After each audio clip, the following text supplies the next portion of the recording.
And a couple of things that you do, and which I really like in different podcasts and also on different articles, is you use something quite novel. You use facts and statistics, actually, as opposed to just complete hearsay, right? So, and one thing that you had mentioned that was very interesting to me was, the that when a budget line item is put together, it is a cost, right? It is actually not thought of as an investment. That is not really in the way that the budget is put together. Like, hey, you know what? If we put together, let's say, um, a rail network, right? That you would most people would consider that investment, right? Because you should recoup some ROI over time, right? But that is actually not how it's done from the federal budgeting side That's of right. things, right?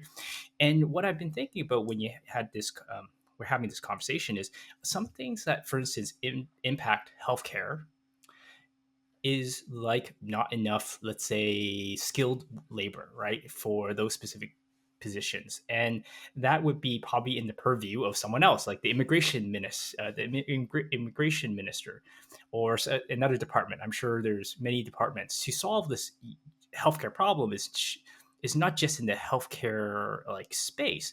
So how do you square that circle? Like how do you solve a problem that actually involves multiple departments? Yeah. So let's start with the investment point that you made a second ago, because I think that's critical for people to understand. Um, in if as Costa was saying, there is a set of financial statements that a company would put together that you would be familiar with. And if you were preparing financial statements for a publicly traded company, you would be giving a forecast of what you think based on a series of capital expenditures you might make in order to grow your business. You think what that will return to you in terms of forecasted future sales, right? And so you have a forecast based on, I do X as an investment. I'm going to generally, I should produce Y as outcomes, right? And I would be required to give guidance, right, about what I think the results of those investments are going to be.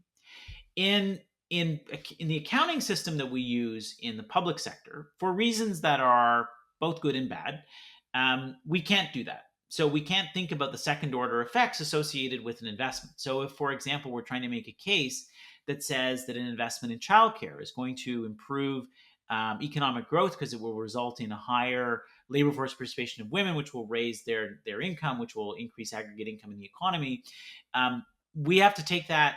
We can only take the first order effect, which is the investment of the upfront cost and the cost to government of the expenditure, but we can't necessarily build into the forecast an assumption of improved growth in the baseline. Similarly, if we were making an investment in the healthcare system because we wanted to, for example, improve cancer screening, and we believe that may have a knock-on effect in reducing use of much higher intensive interventions later on and higher cost interventions later on in life, we can't book any savings from those things, right? So in effect, the policymaker, especially if it's a finance minister, has to buy into these ideas simply on the basis of whether they believe it's a good use of money, believing that maybe it will pay off in the future, but not having a fiscal framework that allows them the benefit of any of those payoffs down the road, right?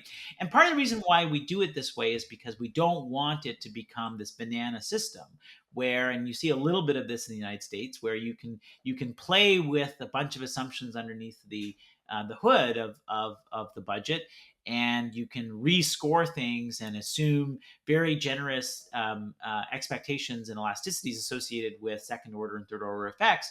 But at the end of the day, if those don't come to pass, it won't matter because it'll be years from now and nobody will know the difference. But it leads to bad budgeting and poor discipline in fiscal policy.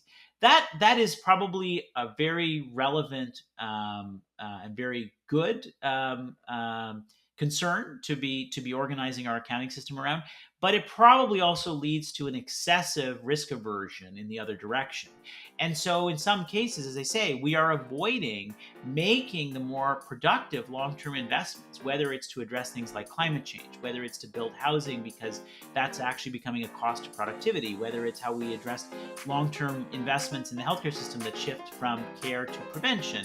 We are in effect stymied from making those decisions because we have a fiscal framework which organizes how we make budget decisions that doesn't encourage policymakers to take those risks.